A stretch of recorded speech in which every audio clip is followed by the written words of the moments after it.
Hola. Bienvenidos a Misterio Desconocido. El canal dedicado al fenómeno ovni y los misterios. Sumérgete en el fascinante mundo de los ovnis y los misterios desconocidos con nosotros. En este canal, exploraremos avistamientos de ovnis, encuentros cercanos del tercer tipo, teorías conspirativas intrigantes y enigmas que desafían la lógica. Únete a nuestra comunidad de buscadores de la verdad y prepárate para desvelar los secretos que el universo y la Tierra guardan celosamente. Suscríbete para estar al tanto de las últimas investigaciones y análisis de los casos más enigmáticos de nuestro tiempo. La verdad está ahí afuera, y juntos la descubriremos. Continuemos.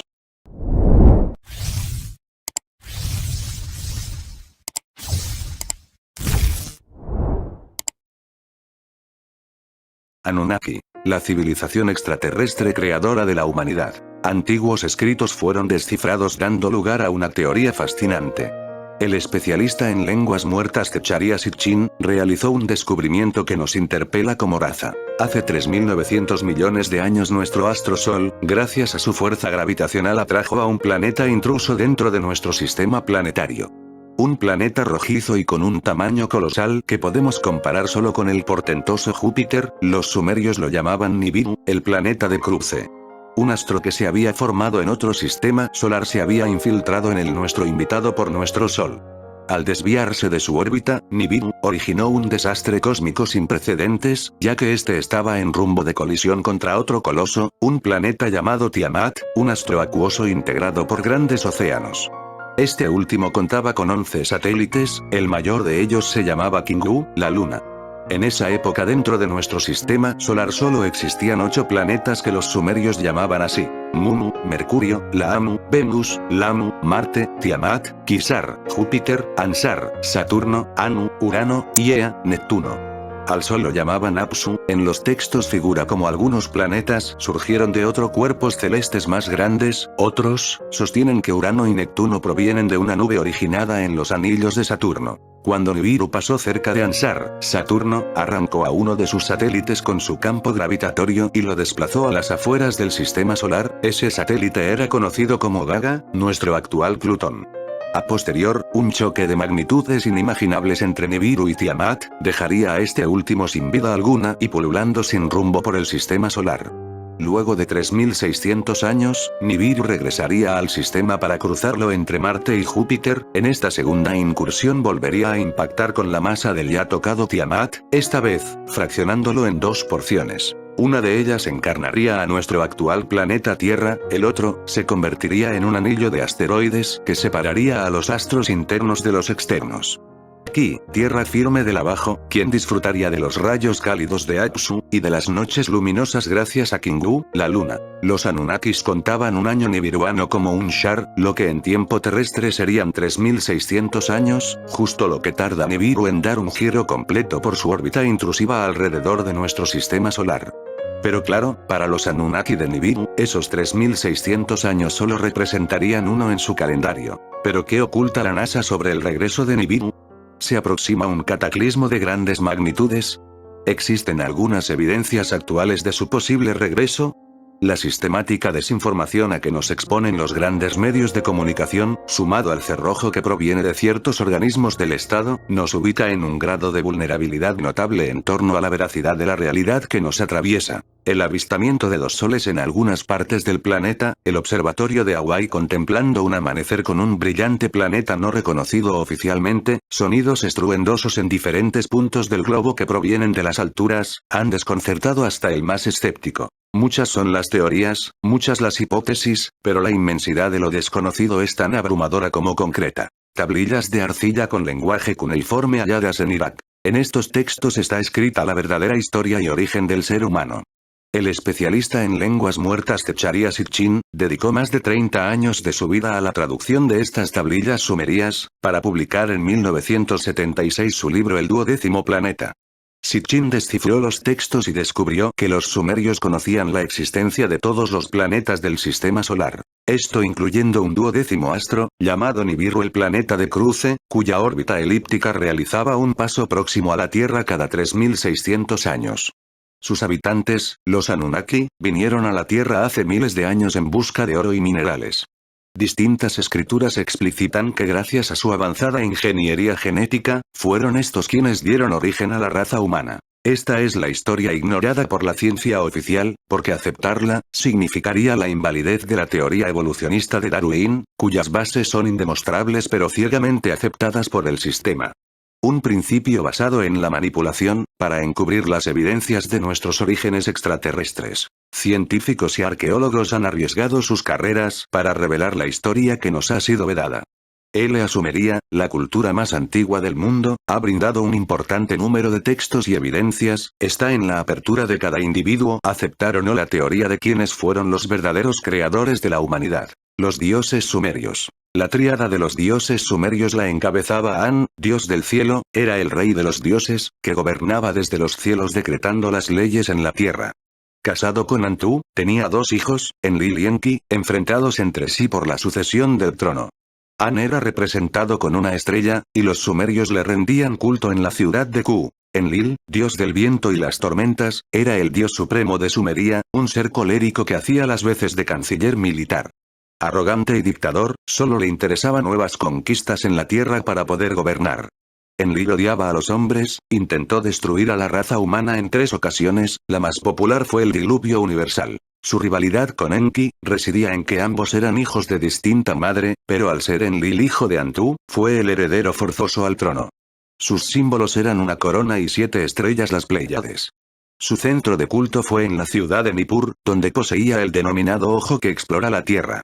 Enki, señor de la tierra y dios de las aguas y los mares, era un científico e ingeniero con grandes conocimientos sobre ingeniería genética, a través de la cual diseñó y creó al ser humano, manipulando el ADN para ir mejorándolo a través de distintos intentos. Era el único dios sumerio que podría considerarse benéfico para la humanidad, se distinguía por su sabiduría y filosofía espiritual. Fue quien impartió el conocimiento al hombre antiguo. Ofreció sus enseñanzas en la agricultura, astronomía, astrología, fue un gran ingeniero marítimo, capaz de manipular los cauces de las aguas para abastecer a pueblos sedientos. Como creador del hombre, Enki sentía una especial devoción por la humanidad, sus intenciones y deseos se volcaron en mejorar la calidad de vida en la tierra. En más de una oportunidad arriesgó su propia vida en pos de proteger a la tierra del ataque de otros dioses que solo perseguían la devastación de la misma. La llegada de los Anunnaki. La primera expedición Anunnaki que llegó a la Tierra, esto según las tablillas, estaba compuesta por 50 Anunnakis liderados por Enki, enviado a la Tierra por su padre An. La idea de este viaje, no era otra que la de poder establecer un puerto espacial en el Golfo Pérsico, para de esta manera, construir una gran refinería para la extracción de oro y minerales. Los Anunnaki enfrentaban un grave problema en su ecosistema, en el planeta Nibiru, los rayos ultravioletas del sol de su galaxia estaban causando estragos debido a su débil capa de ozono, necesitaban el oro para su propia supervivencia. Enki pidió permiso a su padre para construir la primera población en la Mesopotamia meridional, su nombre fue Eridu, que significa, casa construida en la lejanía. La primera expedición de extracción de oro falló, Enki regresó a Nibiru siendo Enlil ahora el encargado de intentarlo nuevamente. Esta vez fue Natsu, la fuente primordial, quien en el norte de África recibiría en esta oportunidad a 600 Anunnakis. Según las tablillas, los hombres llegados desde cielo, fundaron un total de 7 bases operativas en la Mesopotamia meridional. Zecharia Sitchin pudo descubrir que esas ciudades estaban estratégicamente ubicadas para recibir a las naves espaciales provenientes de Nibiru. Ninursa, diosa madre de la Tierra, aparecería en escena con el fin de seducir a uno de sus 2 hermanos, Enlil o Enki, ya que si uno de ellos les daba un hijo, pasaría a ser la heredera del trono. Ninursak mantuvo relaciones con ambos, dando a luz a muchos hijos. La creación del hombre. Mientras Enki continuaba con la extracción de minerales, los encargados de esa misión comenzarían a organizarse para protestar por las insalubres condiciones de trabajo. Nosotros somos astronautas, no mineros esclavos, se quejarían una y otra vez. Cuando Enlil acudió a las minas en una inspección rutinaria, estalló la revuelta. Los mineros Anunnaki organizaron un motín, quemaron sus herramientas y se dirigieron en tropel a la casa de Enlil. Allí fue cuando este último se comunicaría con su padre An para informarle que se cortaba el suministro de oro, las minas estaban cerradas, y los Anunnakis se negaban a obedecer órdenes. El soberano An aceptó las peticiones de sus subordinados suspendiendo la actividad minera.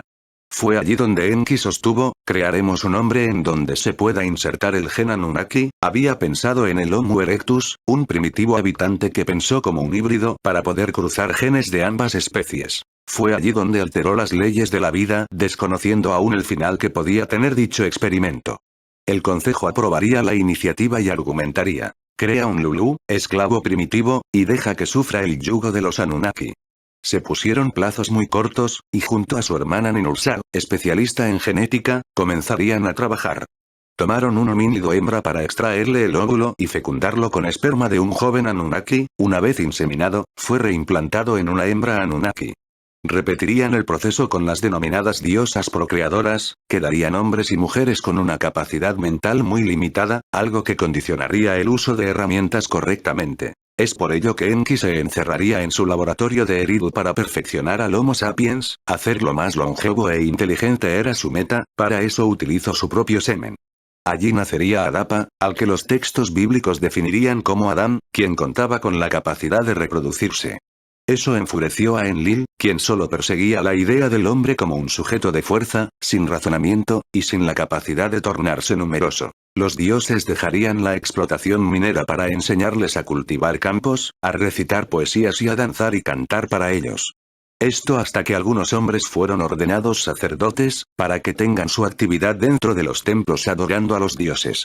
Cada Anunnaki alimentaba su egocentrismo para poder ser venerado como un dios. Todo lo que sabemos de estos visitantes espaciales, fue gracias al hallazgo de unas 25.000 tablillas de arcillas que relatan con detalles cómo esta civilización extraterrestre llegó a la Tierra hace más de 445.000 años, creando al ser humano genéticamente hace unos 300.000. ¿Quiénes eran los Anunnaki? Sabemos que si bien eran considerados dioses, no lo eran medularmente, tampoco ángeles o demonios. Podemos definirlos como una civilización avanzada en torno a la física y a la tecnología, capaces de atravesar planos dimensionales y galaxias. ¿Jesús era Anunnaki? ¿Qué nos ocultó la Biblia? ¿Cuánto sabemos de nuestros orígenes como raza humana? De aceptar el mundo la teoría Anunnaki, se hubiera anulado el monoteísmo occidental, el control religioso sobre el Estado, se habrían encendido los prejuicios en la teoría de Darwin de la evolución, y se habría transformado completamente nuestra comprensión de nosotros mismos y nuestro lugar en el universo. Allí radicaría una de las tantas respuestas del por qué esta historia ha sido borrada y ninguneada, modificada y transformada en una novela casi mitológica.